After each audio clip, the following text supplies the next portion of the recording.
You call it weakness, the trembling in your chest when you need to speak up, the hesitation that freezes you before taking action, the endless loop of doubt that plays in your mind like a broken record. But what if everything you believe about your weakness is a lie? I'm not here to feed you comfortable motivational slogans or wrap you in the warm blanket of false reassurance. The truth demands more from you than that. What you perceive as fragility, as some inherent flaw in your character, is actually a fabricated story. You've been repeating so long, it became your identity. There's nothing weak about you. What you've labeled as weakness, the instinct you've called too much, the voice you've strangled to avoid rejection, that's where your actual power resides. You feel fragile only because you've been taught to exile the strongest parts of yourself. In the next 23 minutes, I won't erase your weakness by handing you some external power you need to acquire. Instead, I'll show you that weakness is an illusion, a prison you built from borrowed beliefs. And once you see the prison clearly, you'll realize the door was never locked. It's been open this entire time. The question is simple. Do you dare step through? Or will you continue mistaking your chains for protection? Because right after this moment, everything starts to shatter. And in that shattering, something true emerges. Within every person exists a parallel world. On the surface, there's the world of light, where you display what you believe are your best qualities. Below that, there's a world of darkness, where you bury everything you don't want anyone to know, not even yourself. This hidden realm is what's called the shadow. It's not some external darkness lurking outside you. It's internal, the sum of everything you've cast out of consciousness because it brings shame, fear, or simply doesn't fit the image you're desperately trying to protect. From childhood onward, you begin carving away at yourself to earn acceptance. A child naturally erupts in rage when a toy is taken, but immediately an adult scolds that anger is naughty, bad, wrong. That rage gets suppressed, pushed out of the light, and becomes part of the shadow. A little girl weeps when she's ignored, but she learns to hold back tears because the adults around her say, crying is weak. That fragility gets locked away, silenced, but it doesn't vanish. It merely descends to the basement of your soul. Piece by piece, year after year, these fragments accumulate into a vast underground realm. A substantial part of yourself that you actively deny exists. Everyone carries a shadow, and the less it's embodied in your conscious life, the blacker and denser it becomes. The paradox lies right here. You imagine you're mastering yourself by rejecting these unwanted parts. But that very rejection robs you of true control. The shadow doesn't disappear when you ignore it. It waits, gathering strength in the dark. The shadow isn't confined to fierce emotions like anger or envy. It lurks in seemingly harmless traits as well. Someone who overdoes humility might actually be concealing a deep craving for power. A person who always smiles and agrees with everyone might be suppressing an unnamed rage. An employee who endlessly works overtime, taking on everyone else's tasks, might harbor deep resentment and a sense of being exploited. The shadow can be lust, aggression, ambition, selfishness, but it can also be creativity, boldness, survival instincts you've unwittingly chained. You can recognize the shadow's presence not only by observing yourself, but through how you react to others. This phenomenon is called projection. When you refuse to accept a quality in yourself, you tend to see it and despise it in other people. For instance, you might hate braggarts with an intense passion, but look closer and you'll find a part of you yearning for recognition, for attention, yet you deny its existence. Or you readily judge the hot-tempered while suppressing your own anger beneath a veneer of politeness. When another person's emotion triggers a fierce reaction in you, it's likely your own shadow reflecting back. Pay attention to the obsessions you can't explain. Someone who feels extreme discomfort when overlooked might carry a shadow fragment of childhood abandonment. A person obsessed with control might harbor an inner shadow of helplessness, a terror of losing grip. The deeper the suppression, the more distorted the return. Understanding Carl Jung empath and personal development means recognizing these patterns within yourself. What form does your shadow visit you in? What triggers you most intensely? The danger is this: the more you deny the shadow, the more it controls you from the dark. You believe you're acting freely, making conscious choices. Until you make the unconscious conscious, it will direct your life, and you will call it fate. You call it bad luck, a cursed destiny. But in truth, these are unconscious scripts the shadow has written for you to repeat endlessly. A woman who repeatedly chooses abusive partners isn't necessarily doomed by cruel fate. It might be her shadow of submission for love guiding her from unconscious depths. The signs of shadow rejection are subtle yet omnipresent. You catch yourself lying to yourself saying, "I'm not angry," while your body tenses rigid. You apologize profusely for trivial things just to keep the peace.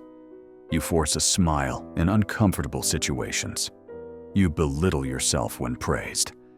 You endlessly prove you're good, kind, humble. All of these can be efforts to suppress a shadow part you've deemed unacceptable. The shadow doesn't vanish when ignored. It waits in your dreams, in nightmares, in moments when you lose control. It slips out in unintended words and repeated mistakes. It hides beneath the mask you wear for the world. To know how your shadow operates, notice the moments you lose control. When you rage disproportionately over something small, when jealousy surges wildly without reason, when you tremble in anxiety over nothing objectively frightening, that's the shadow taking over. It bursts from the unconscious basement and seizes the wheel. Recognizing the shadow isn't pleasant. It disorients you, brings shame, might even create panic, because it forces you to admit the image you've so carefully constructed is only half the truth. But that discomfort is actually a good sign. It means the basement door has cracked open. The shadow never vanished. It's only been waiting for your courage to look at it, name it, and claim it as part of you.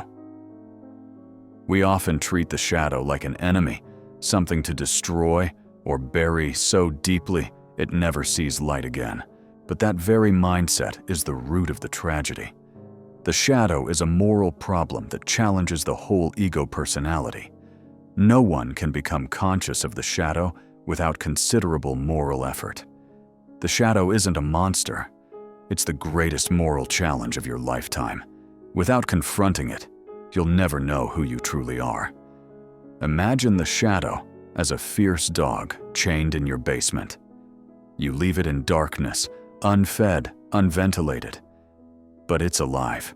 It scratches at the walls. It howls. It grows more vicious. One day when the chain frays, it breaks free and tears everything apart. You thought you'd tamed it, but really you just denied it space to exist. The paradox is this: if you dare to look straight at it, care for it, train it properly, that dog becomes your most loyal guardian, protecting you when needed. The shadow is the same. It's your raw, wild, untamed essence. Deny it, and it controls you. Embrace it, and you transform it into an ally. The shadow isn't darkness meant to destroy you. It's the vault of your rawest energy. That energy might terrify because it wears no mask, accepts no edits. But it's the very fuel for wholeness. Think of someone who erupts in anger, whose aggression unsettles others. That's the shadow exposed, unintegrated. But if that person learns to acknowledge, observe, and shape that energy, the aggression transforms into protective strength, assertiveness, leadership. Raw anger, when forged, consciously becomes a sword.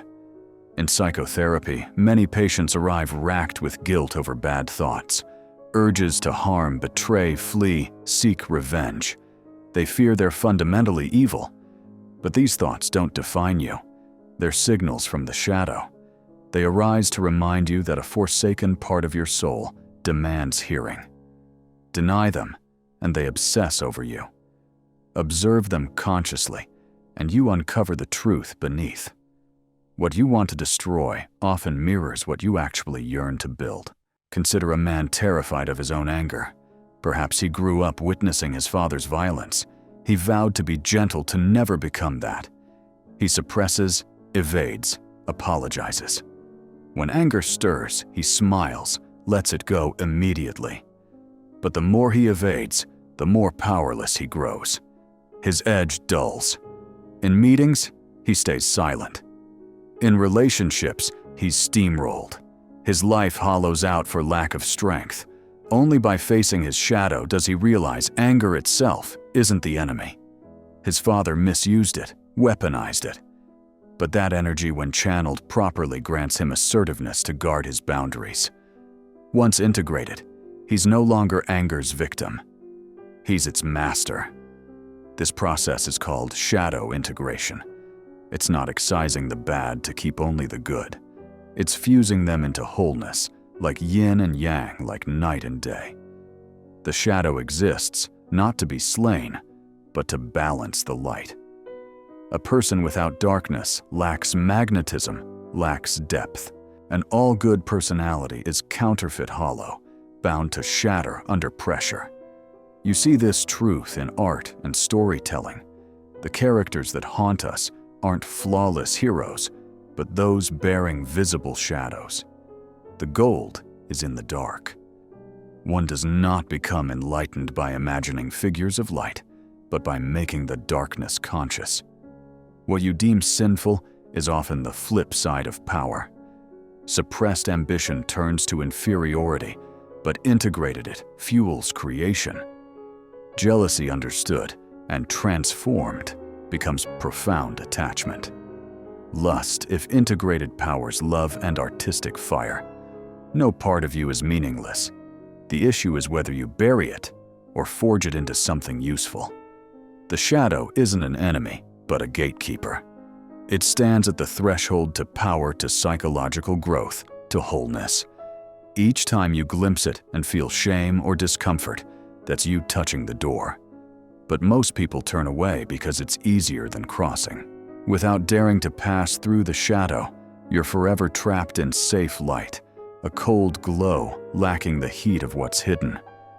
Ask yourself, if I stop denying my aggression, what might I dare protect? If I cease rejecting ambition, what dream could I build? Each answer is a key to the power you once thought alien. When you identify with the mask you wear, when you narrate your life as someone agreeable, humble, never a bother to anyone, you're slamming the door on the truth lurking in your shadows. This self-narration isn't honest sharing. It's scripting a performance. A woman might narrate, "I just need peace. I don't crave much ambition." But listen deeper, and you'll hear the undercurrent of fear of judgment if she dares dream big. A man might narrate, "I'm not cut out for leadership. I prefer working behind the scenes." But that could be the story he scripted to evade the tremor before power, a shadow part he's never dared touch. Each such story seems humble, even virtuous. But in truth, it's self-amputation, a way of signing an unspoken contract. I'll shrink myself to be accepted. What's more terrifying is this: you believe these stories. Repeated long enough, they become truth in your eyes. But they're not the truth. They're a fabricated personal myth. The persona is only a mask for the collective psyche. It's a facsimile you use to buy safety. When you let your entire life be encapsulated in the mask, you've effectively surrendered your power to the collective, letting them define who you are. Each time you introduce yourself with a limiting label, you're handing others the authority to dictate how you live. "I'm always agreeable" means you allow others to encroach. "I always put others first" means you permit them to exploit your sacrifices. "I never get angry" means you disarm your own ability to protect yourself. These self-narrations sound moral, even noble, but they're declarations of surrender. You turn your power into a gift for others to wield, all in exchange for a fragile sense of acceptance. Most of those scripts aren't authored by you. They're programmed by your environment, family, school, culture, media. They've already written the lines. You merely repeat them. When you say, "I'm just weak by nature," you're echoing a label someone slapped on you as a child. When you say, "I'm not suited for leadership," it might just be the reverberation of an old judgment. Self-narration at times isn't self-awareness, it's self-hypnosis. The danger intensifies when you use those stories to evade the shadow.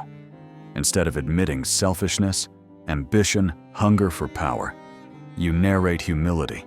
Instead of owning anger, envy, craving for attention, you narrate tolerance. Those stories make you appear finer in others' eyes, but inside the shadow swells, until one day you explode, bewildered by why you acted out of character, when in truth, that's the character you've suppressed too long. The most terrifying thing is to accept oneself completely. The scariest thing isn't rejection by others. It's gazing in the mirror and seeing you're not the beautiful person you've always imagined. But that very terror is what liberates power. Pause for a moment. Breathe slowly. Let these words echo within you like a bell tolling to your deepest core. Ask yourself, how many times have I blinded myself to avoid seeing who I am? How many times have I built a mask and believed it real? Don't rush to answer with intellect. Feel it in your body, in the restlessness or discomfort rising. That very reaction is the door to the basement, where the shadow awaits to be seen. Weakness doesn't stem from lacking power. It stems from being severed from your natural life source, the primal instincts that guided humanity for millennia. Primitive humans lived in full harmony with instinct. They knew when to fight, when to retreat, when to rest, when to create. Every action flowed from a natural rhythm between body, soul, and world. But as civilization advanced, you were taught to tame instinct. You learned to sit still for hours in school chairs, to stifle anger for the sake of politeness, to swallow tears because crying is weak, to pretend you don't crave recognition to appear humble. Gradually, you lost touch with the inner guidance system that sustained humanity for thousands of years. Weakness arises precisely from that gap. When instinct is cast aside, you lose your natural compass and lean on external crutches, praise, permission, social rules. The result is dependency. Not weakness from lack of energy, but weakness from forgetting how to wield it. Like a lion born to hunt, but caged in a circus and trained only for tricks. It still has claws and fangs, but doesn't know where to apply them. It still has power, but has been taught to bow. In modern psychology, this pattern appears everywhere. A man who continually fails to assert himself, not from lack of ability, but because he was taught aggression is bad. His fighting instinct gets severed. The result, he no longer senses boundaries, dares not say no, lives in silent resentment. A woman trapped in perpetual anxiety, not because she's innately fragile, but because she rejected her intuitive instinct. Instead of trusting inner feelings, she learned to always ask others await validation. She ultimately lost faith in herself. The unconscious holds not just repressed parts, but instinctual wisdom. A deeper intelligence than reason, attuned to nature's rhythms. When you disconnect from instinct, you also sever from the unconscious, losing your link to creative energy. This is why modern society, despite its conveniences, breeds a generation of exhaustion, anxiety, emptiness. The more you strive to be rational and in control of everything, the further you stray from true aliveness. Exploring Carl Jung empath and personal development reveals this fundamental disconnection at the heart of modern suffering. Observe those moments you feel weak. Sitting for hours before a screen, knowing you should rise and work, but paralyzed. Staying silent in a conversation, knowing you want to object, but holding back. Feeling life is bland, uninterested in anything. All these states point to the same root: you've lost contact with instinct. Instinct urges action, protection, creation, love. But ignore it long enough, and it doesn't vanish. It retreats to the shadows, leaving you with an empty ego, weary and riddled with doubt. Watch young children. When they want something, they reach out. When angry, they scream. When joyful, they burst into laughter. When scared, they run to a protector. All this is instinct's natural operation. But as you grow, you're taught restraint, to be well-behaved, to conform.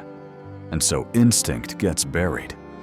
What society calls maturity is sometimes no different from degeneration, a process severing you from primal power and replacing it with artificial principles. Each of us harbors archetypes, and instinct is their living form. The inner feminine and masculine are instinctual sources for balance. Deny them, and you become lopsided. Men lose sensitivity and intuition. Women lose assertiveness and protective strength. The result: fragmented soul shards, unintegrated, rendering you weak. Not from energy scarcity, but from rejecting the energy that's available. Modern society has normalized instinctual disconnection. Education teaches obedience over creativity. Culture teaches politeness over honesty. Work teaches repetition over innovation. Thus, weakness becomes mass-produced. Individuals aren't born weak. The system cleaves them from primal power. But instinct never fully vanishes. It may be suppressed, distorted, but it always seeks return. Often through dreams, through art, through sudden outbursts. The question is, will you continue denying it, or will you listen and learn to integrate? If weakness results from instinctual severance, true power comes from reconciling with instinct. This doesn't mean unleashing it, wildly becoming enslaved to every desire.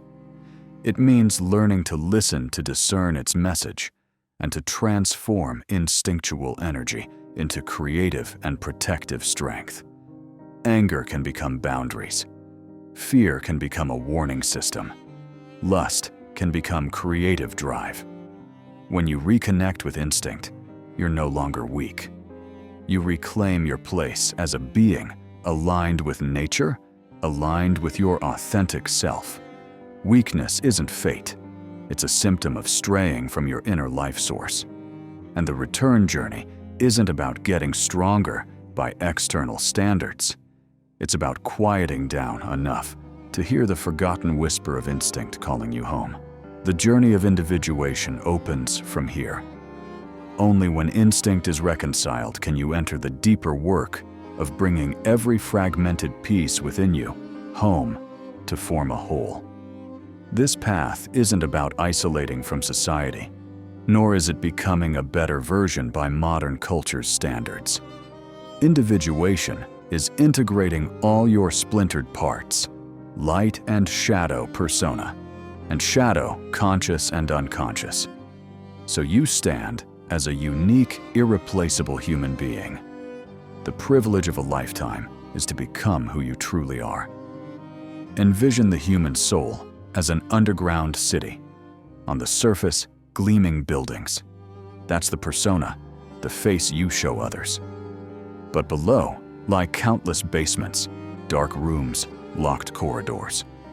That's the shadow repository of suppressed emotions, desires, fears. Individuation is like taking a lantern and methodically opening each subterranean door. Entering the dark, confronting creatures you once deemed monsters, then realizing they are the forgotten citizens of your inner city. When you welcome them back, the city truly becomes whole. The journey of individuation is viewed as a sacred marriage of the soul's opposites. Humans are like raw matter, needing refinement. The conscious ego wants to believe itself perfect, but the unconscious sends signals through dreams, through uncontrolled behaviors, to remind it of forsaken parts. When you dare embrace both ambition and humility, love and anger, light and shadow, you begin approaching the self, the wholeness at the psyche's true center. Individuation isn't a destination, but a lifelong journey. You can't complete it in a course, a book, or a few meditations. It unfolds in daily choices, daring to say no instead of staying silent, owning responsibility instead of casting blame, heeding dreams instead of dismissing them, admitting envy instead of feigning tolerance. In each moment, you're mending the severed thread between conscious and unconscious, doing individuation's work. Great artists, thinkers, ordinary people living with true strength, they all share one quality, not perfection, but wholeness. They don't fear exposing imperfection, hiding pain, denying shadow. That's what magnetizes us to them, makes them feel real. What moves us in a song, novel, or film isn't flawless polish, but the cracks, the exposed shadows. Life operates the same way. Daring to live with both light and dark gives your life depth, gives it meaning. The path of Carl Jung, empath and personal development, teaches us that true strength emerges from integration, not denial.